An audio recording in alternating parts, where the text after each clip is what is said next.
I was born as Fatima, daughter of Pir Muhammad. My father was an Indian. My mother is a Malay. So I have two cultures. I have the Indian culture as well as the Malay culture. My mother comes from Malaysia. She was born and brought up in Malaysia, and she came to Singapore. And my father was born and brought up in Singapore, but his family comes from Kadinalur in South India. And my family comes from what is known as the priesthood family. Like in the scriptures, you have the Christians who have one tribe known as the Levites, who take care of God's people and of God's ministry. My family comes from a priesthood. So my great-grandfather was an Imam in a mosque. My grandfather was an Imam. My father was an Imam. And today my brother is an Imam in a mosque. And I have two brothers and two sisters. I'm the eldest in the family. And as a young girl growing up, I was also trained to be a religious leader because my family comes in that line. So I used to teach children and also women how to study the Quran, anything particular to the religion. And if everybody fasts for 30 days in a year for the Ramadan month, my family and I particularly will be fast for 40 to 45 days in a year. So it's a continuous one. Today I am known, in fact, as a staunch and a fanatic Christian.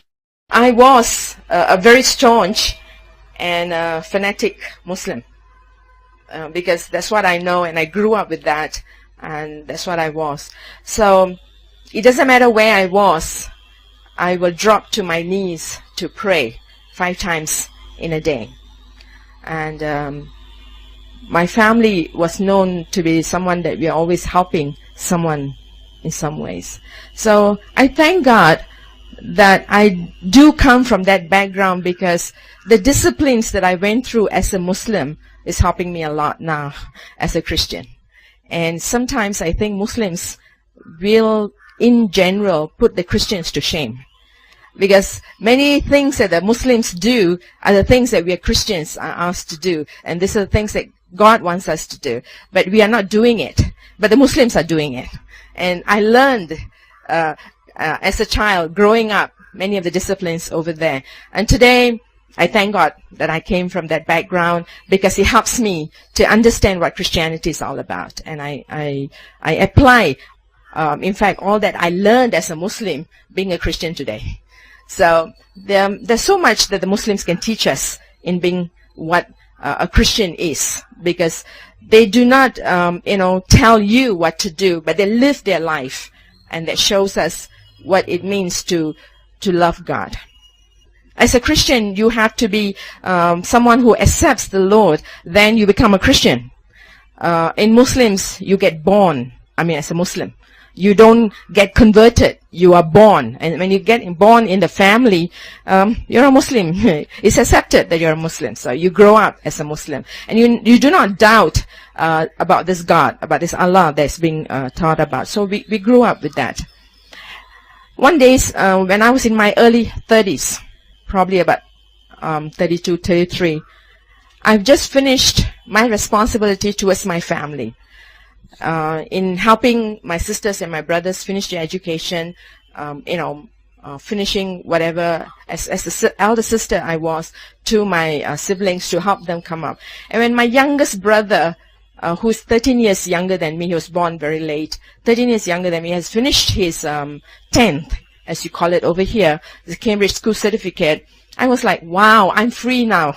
I'm going to conquer the world, because I had been tied down with family responsibilities, and now I was ready to go and do whatever I wanted to do. And as I was thinking about this, I even have gone to the travel agents to find out where I can travel. I love to travel, but never have been out of Singapore, not even to Malaysia till that age, because I just stayed in Singapore all the time. So as I was thinking about it and making plans, I was struck down with a disease, not just one, 2 of it, no, 3 of it. One was that I was diagnosed with what is known as osteoporosis. which was depleting my bones at a very drastic rate. So much so that my bones were just, it was like as though it was just being washed out from my body. And I was wobbling, and my joints were all swollen up and was not able to move around.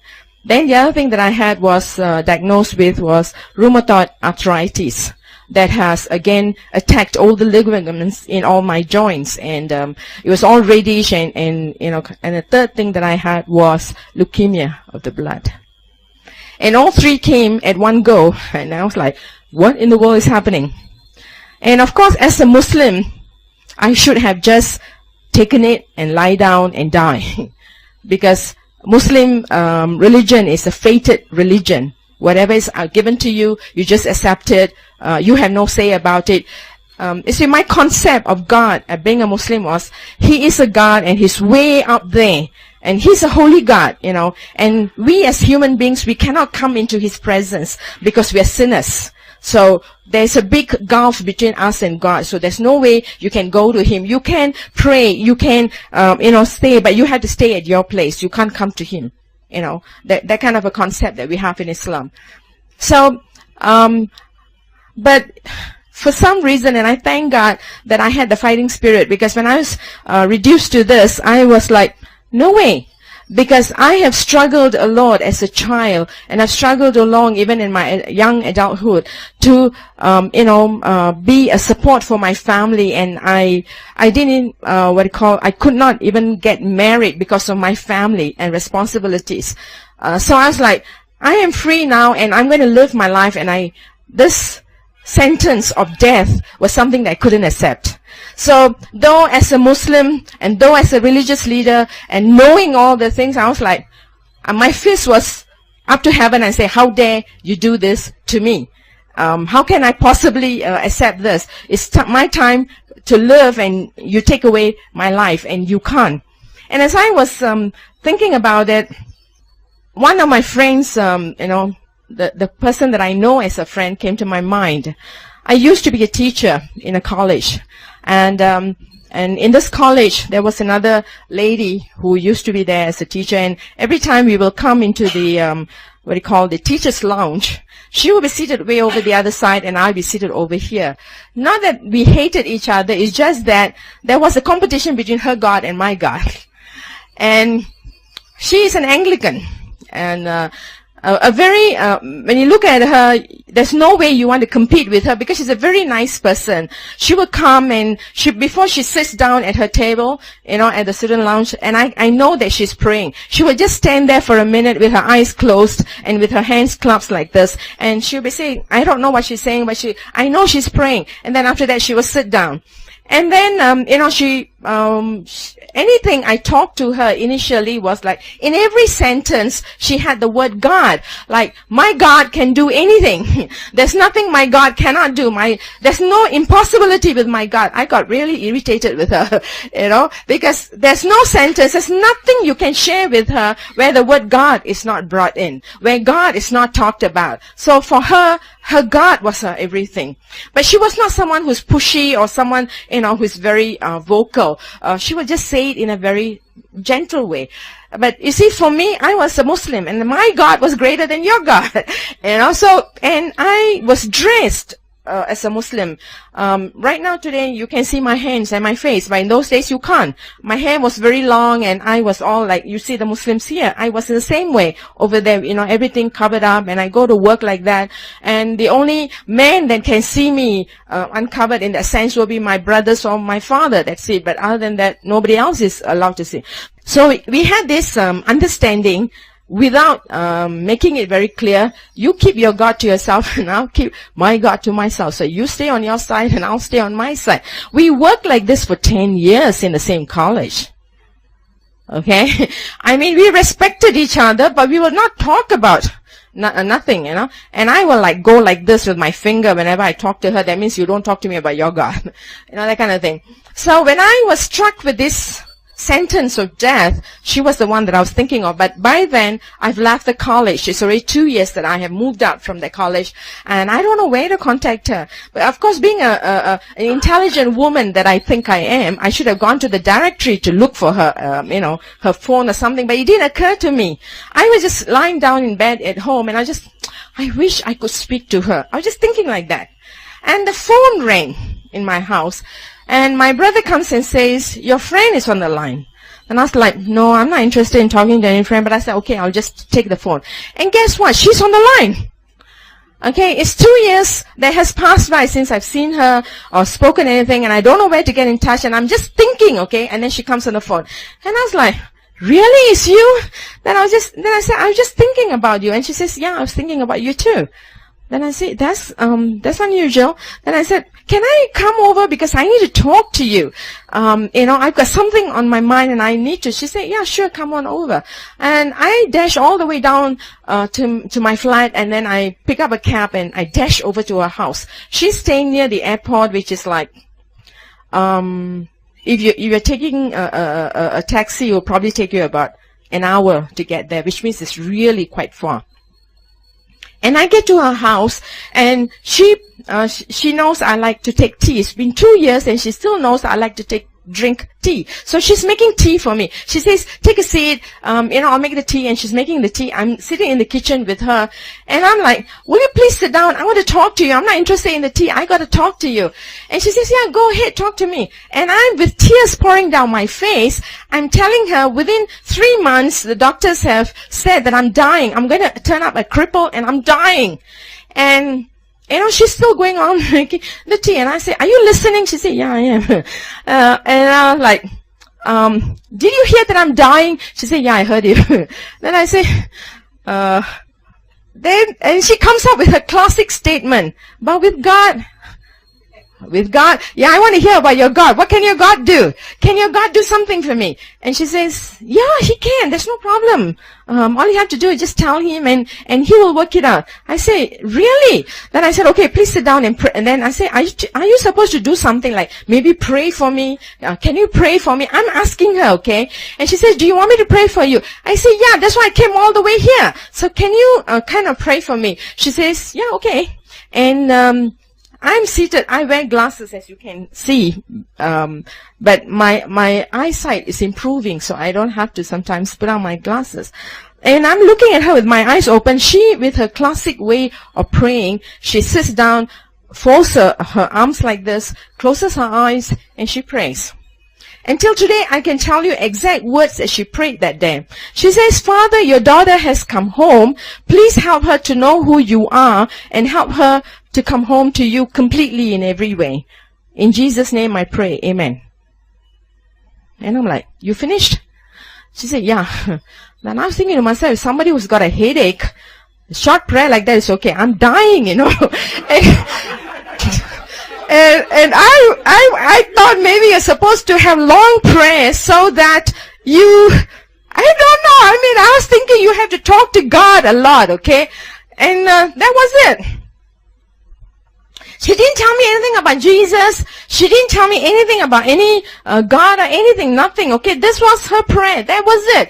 And I was like, nothing happened. No thunder from heaven or what do you call lightning. Nothing happened at all.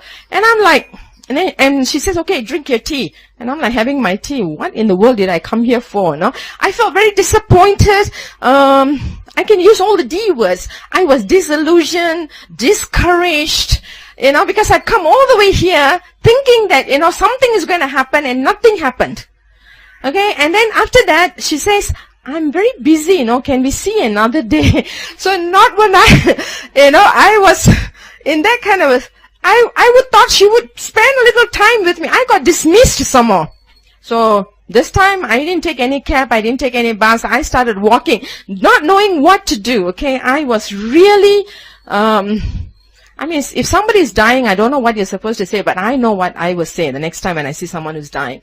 So I walked home that day. I don't know how long it took me. I just dragged myself home and went off to sleep. And the next morning I had a doctor's appointment. So I went off early in the morning to the doctor's.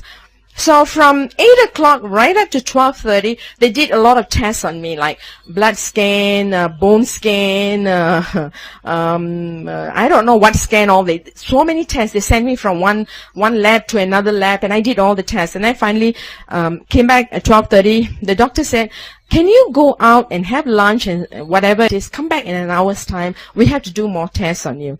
And I was like, I really was very tired. Then I said, yeah, but why? You already finished everything. No, we just need to do some more on you, so can you please come back? I said, okay. So I just went out to the canteen to have something, and then I came back. And 1 o'clock again, from 1 to 5:30, all over the same test, everything that was done in the morning was redone on me again in the afternoon. And then after that, about 6 o'clock, they called me into a small room. It was really very lighted up. We had about 6, 7 doctors in that room, and they put up all these scans they have done, all my my bone scan, everything. They put it on the place there, and they would say, this was done on you a month ago, this was done on you 2 weeks ago, this was done 1 week ago, and this was done in the morning, and this was done in the afternoon. And I was like, I'm tired, okay, and I'm like, I want to go home. I'm not interested in a biology class right now. Can I say, so what? I'm not even paying any much attention to it. I'm just tired, so the whole day I've been there. So the doctor said, will you please take a look? I say, yeah, so what?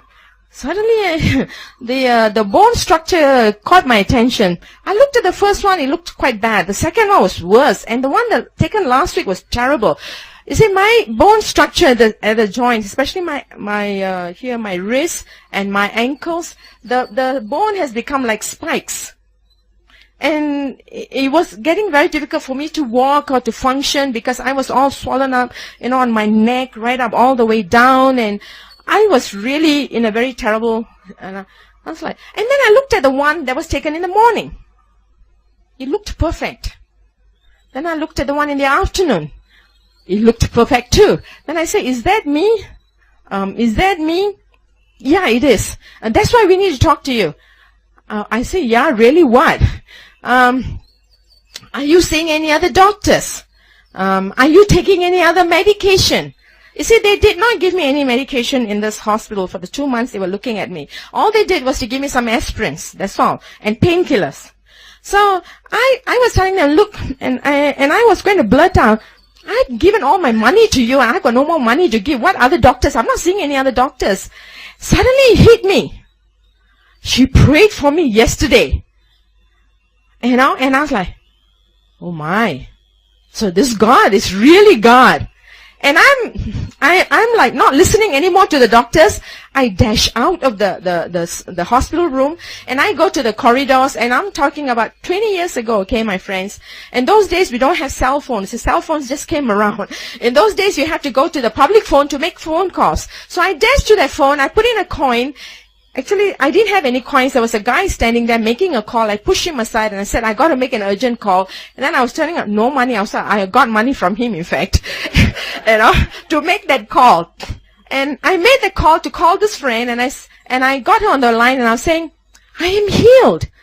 And I'm screaming at the top of my voice in the corridor. Everybody there can hear me. I'm healed. And she says, yeah, I know. And I was like, you know? What do you know? God can do anything, no?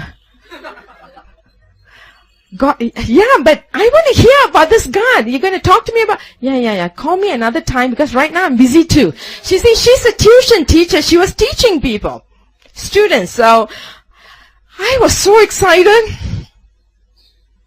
I didn't go back into that room. They probably were looking for me, but I walked out from there, and I looked at myself after that. There was no more swelling in me, nothing. Okay, there might have been in the daytime when I came in there. I didn't realize it. Okay, but I was like, what's the word we use? Born again? I was really born again at that time. I have received healing. And I was so excited. Then I was like, wow, he's God. He's really God. And he has healed me and I am okay. I was really excited, okay? And I'm still excited till today. Okay?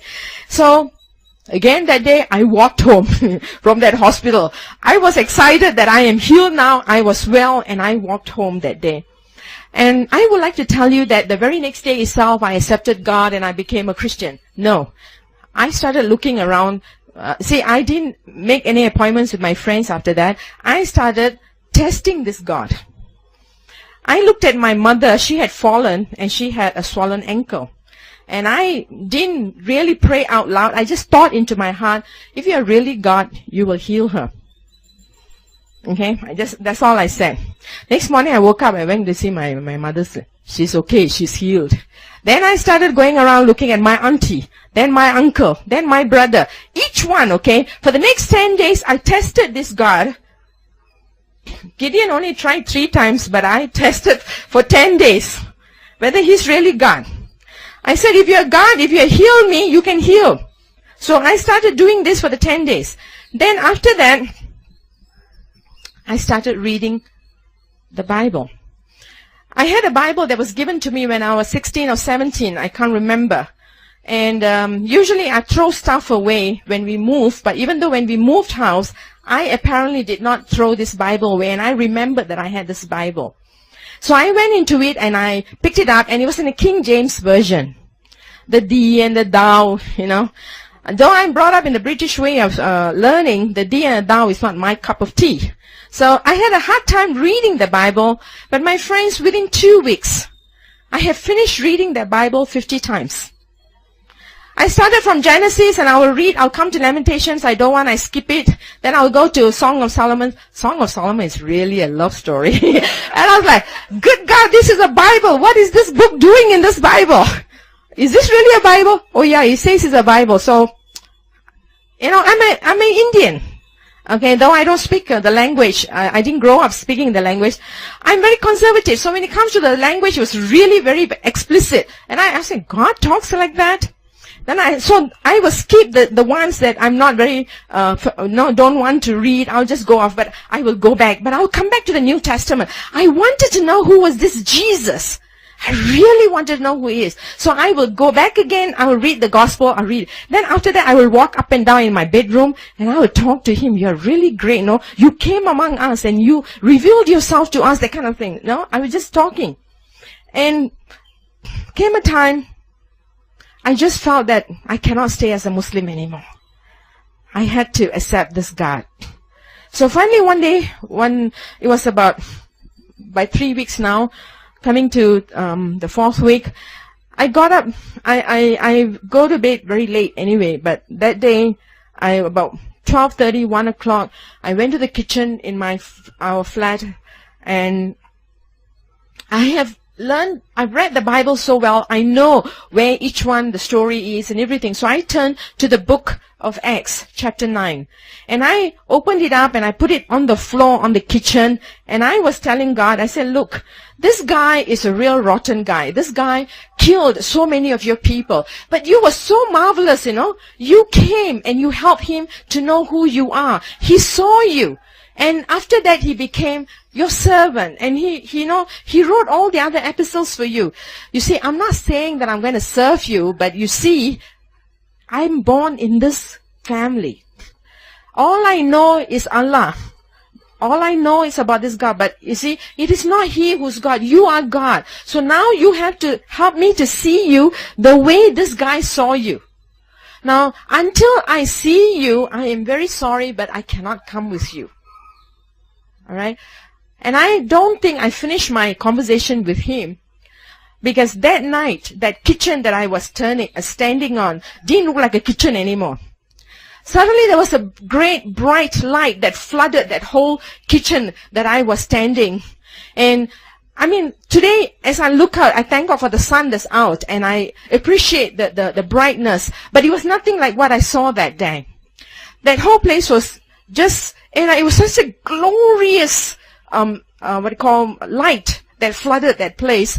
And in my mind, I'm thinking like, but where are you? I saw the light. I'm standing in the midst of the light. I can't see it's a kitchen anymore. It's just a beautiful place. I don't know where it is. And I'm standing and I'm thinking, but where are you? This is what is going on in my mind. And since I'm thinking, where are you? I hear this loud voice that came through the window.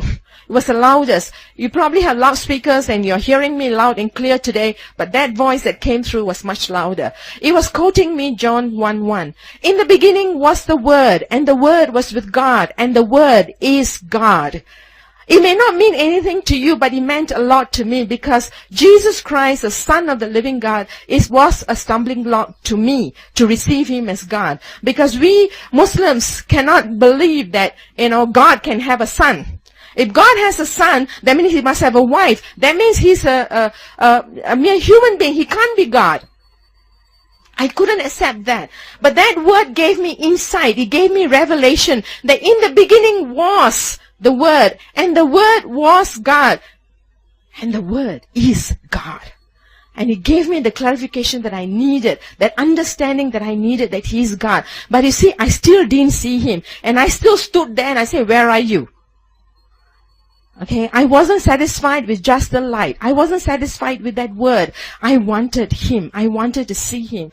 And it wasn't very long. With that split second, He stood in front of me. You want to ask me how He looks like? My friends, my English language is perfect. And when I think like in English. I don't speak any other language more than English. But I don't have any words to describe how He looked like. He was such a tall person, and He was so glowing, so beautiful, so handsome. I walked this earth. I've been to so many countries. I still can't find anybody who looks like Him. Okay. And He stood there just before me, and I was captivated by His eyes. Till that moment, till that day, I'm 30 plus at that time. I have never known what is love. Okay? I've never heard anyone say they loved me, not even my family, not even my parents, not even anyone. Because whatever I did for my family at that time was duty and obligation, not love. But this God was standing before me, and I was consumed by the love that was flowing from Him. And I was completely drawn into those eyes that He had. And He looked at me with that love. And in the next moment, I found myself as a baby in His arms, holding me. And He brought me back into the past to help me to know once and for all that He is God. And there's no one other like Him. And what He brought me was when I was a 12-year-old girl. I found myself as a 12-year-old. I was struggling with life. And I thought there was no other way. And I was getting ready to commit suicide. I was standing by a river that was swollen up because we had a storm that day. And I was going to throw myself over that river and end my life. And I remember that day, there were two hands that came and pulled me back. It was in the night. And I thought it was a ghost. And I ran all the way home. And He said, and as He brought me back to that scenario, He was telling me, I was there with you then. I am here with you now. And then He took me back to another stage when I was 28 years old. This time, I was going to commit suicide from the highest building. Because in Singapore, we have just started tall buildings, and it was known at that time. Many people were committing suicide by jumping off the buildings. 28 years old. I was with another crisis in my life, and I didn't know how to handle it. Again, I was getting ready to jump, and again, that time, there was a hand that came and pulled me back. And God says again, I was there with you then. I am here with you now. And my friends, that was it. That settled the issue for me that He is God. And I went down on my knees. I had no one to lead me in sinner's prayer or anything, but I just went down on my knees with tears pouring down my face. You are my God, and I give my life over to you. From henceforth, I will walk with you. I am yours. That was my decision that I made in 1985 in April. And 2 weeks later, and a week later, I went for baptism. From then on, for the next 2 weeks, I suffered. I've never suffered before. Because I know what it means to become a Christian. I didn't dare tell my mother. If there's any one person that I have loved in my entire life, it's my mom. And she was the one that I didn't want to disappoint. But next morning when she got up, after that day that when I have made my commitment to God, she got up in the morning and she comes to me and she says, you have become a Christian. I didn't tell her. Because she can see from my face that I have changed. There was something about me that told her.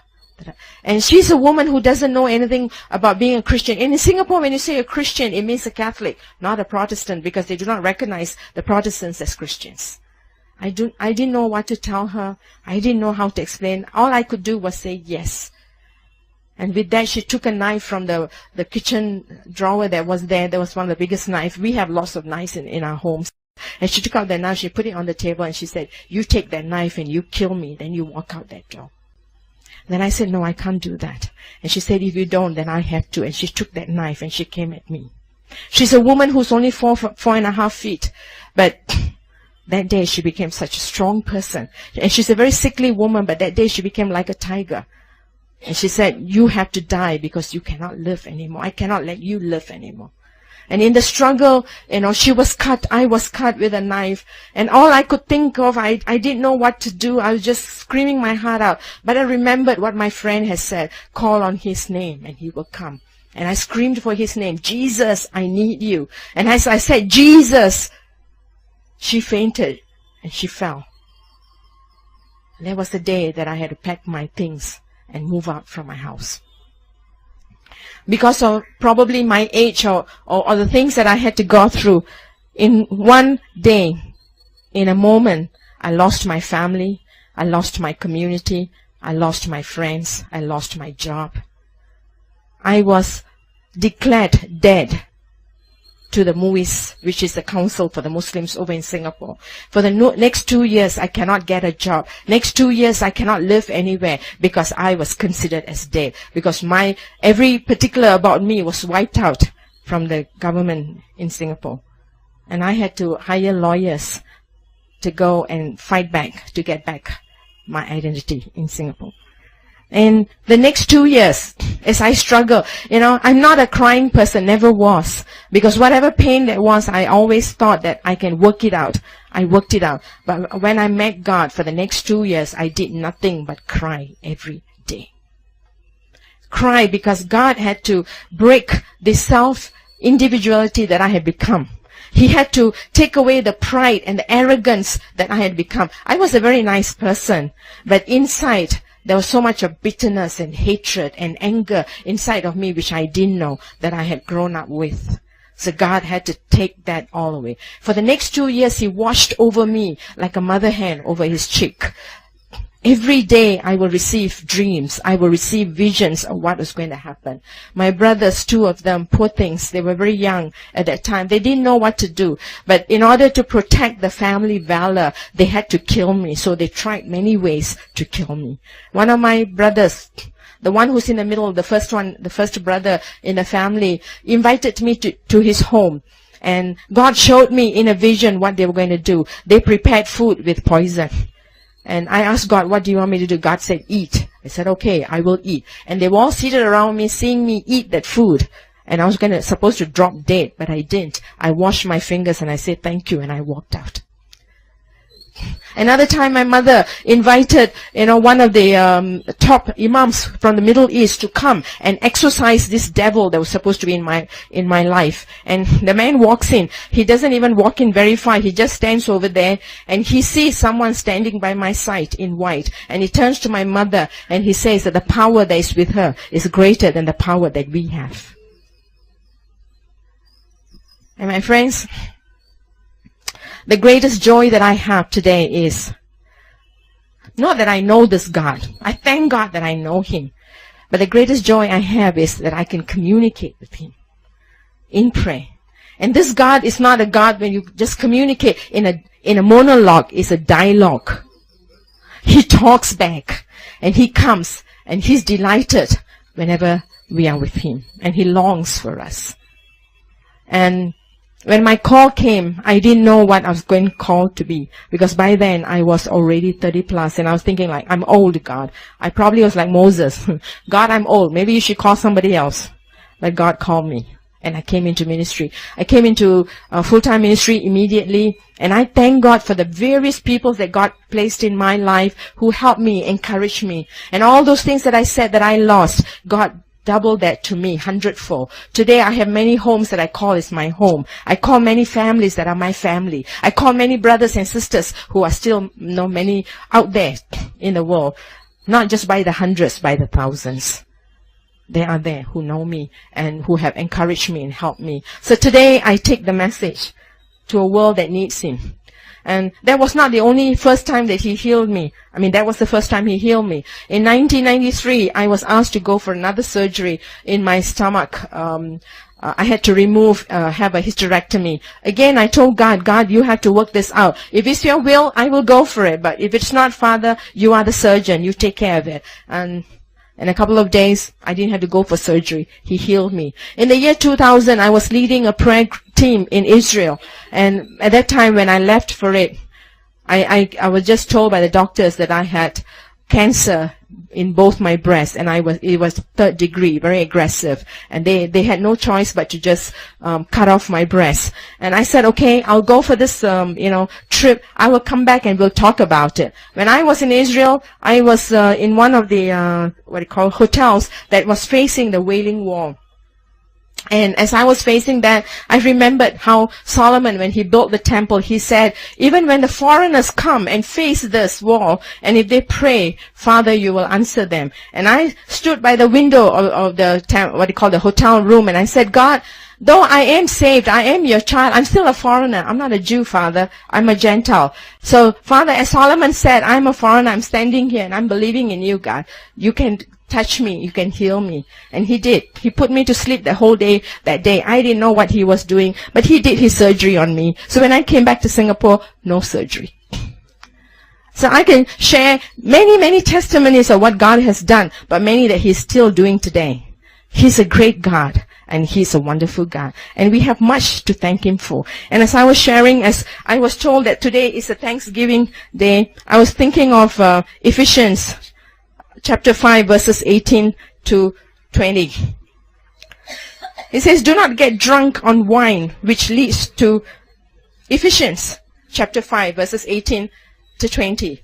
That's what I was, thinking of. I wanted to just end with this. Do not get drunk on wine, which leads to debauchery. Instead, be filled with the Spirit. Speak to one another with psalms, and that's what you're doing today. You are, singing psalms, and you are worshiping, and you're praying. Hymns and spiritual songs. Sing to make, music in your heart to the Lord. Always giving thanks to God the Father for everything in the name of our Lord Jesus Christ. And as I was thinking about giving thanks, I have so much to thank God for. I have so much. And people tell me, your testimony is great. It's fantastic. It is. But God, when he came back for Thomas, Thomas wanted. I was a Thomas, and I still am in many ways as I walk with him. And I wanted, signs. I wanted proof. And without that proof, I didn't want to believe him. Now, was he upset with Thomas? No. He said, look, touch, feel, and know that I am God. But he finished his sentence by saying, blessed are those who are going to come without seeing me. And there are many, many who are coming to know God today without seeing, but they believe because they have that faith. And there's so many who can thank God, and we can thank God for so many. And in our lives, do we just thank God for only the great things he does? What about the days that I am just able to get up in the morning? I thank God for the health that he's given me. I thank God for the sun that's shining. Thank God for the beautiful day that he has created especially for me. I thank God for the food that I'm able to eat. There are many that have no food. I thank God for the work that I have. I thank God for the friends that I have. I thank God for the family that God has given me. I thank God for everything, for small and great, because all things are because of who he is. And I thank God not just when the time is good, but I thank him all the time, always, for everything, even for the bad times that comes my way, because those times are the times that I learn, that I grow, that I move on with him. Because if I don't have those bad times, I will never be able to appreciate him. I'll never be able to learn the things that he wants to teach me, show me how to go. And I need to be drunk, not with what the world has to give, but I need to be drunk with the Holy Spirit, because he is the one that gives us the strength. He gives us the courage. He gives us the boldness. He is the one who moves us. And as I stand here today with you, was I going to be here today? I didn't know. And I don't think that my being here is by chance either, because every moment is divinely arranged. Because it is He who's the author and the finisher of our faith. Because it is He who loves us with an everlasting love. And what I have to share may not be just for you here, but it may be something that you want to take with you, with someone that is going to know that He's God. Has God done great things? He has. And I spent 6 years in Madras in the 90s. I first came into India as a missionary. And I spent 6 years there. And one of my greatest testimonies that I would like to share is one day we, as a team, we were in Madras and we were having crusades. And I remember one night after the team has left, it was the last day of crusade, and I was, asked to speak for that day. And the next day we were supposed to, go on giving out leaflets so that we go tracting to talk about the crusades. But that night, as I was in my room, I was in one of the parsonage, upstairs, and as I was standing there and just talking to God, there was a lady, a young girl. I can't call her a lady. She's about 16, 17 years old, who walks up that spiral staircase, comes to where I am upstairs, and she's carrying a baby in her arms. But that baby has got the skulls, split in two, and the brains were spilling out. And she comes and stands in front of my door. She knocks on my door, and when I open, I see that little girl with her baby in her arms. What do I do? And I remember my friend, as I shared with you, I told my friend I was dying and I wanted a long prayer. But here, death has already taken place. The baby is dead. And she's standing there and she said, this evening you said your God can do anything. Can your God do something for my baby? She's been married to a guy who's drunk, and he has taken that little baby, 3 or 4 months old, and he's thrown it against the wall. And she's standing before me, your God. You said your God, because she has come to that crusade that evening and she's heard my preaching. And she says, your God, you said you can do. So with tears pouring down my face, I didn't even dare take that baby in my arms. I say, God, with my eyes open, I say, God, she has come, not for me, but she's come for you. She has come believing in you. She's come trusting in you, Father. You have to do what you promised. Your child believes in you, though she doesn't know you, God. And at that time, I saw a hand that came out. And this hand, the hand was so beautiful that came, and it just touched that baby, that skull. And as it touched, I saw a recreative miracle take place before my very eyes. And this was in 93 in Madras. You see, the test is not whether we know Him, but do we know Him inside of our hearts, that He is really God. And when we say that there is nothing impossible with Him, do we really believe with all that we are? Because there's a world out there, especially India. My cry, God, India for Jesus, and Jesus for India.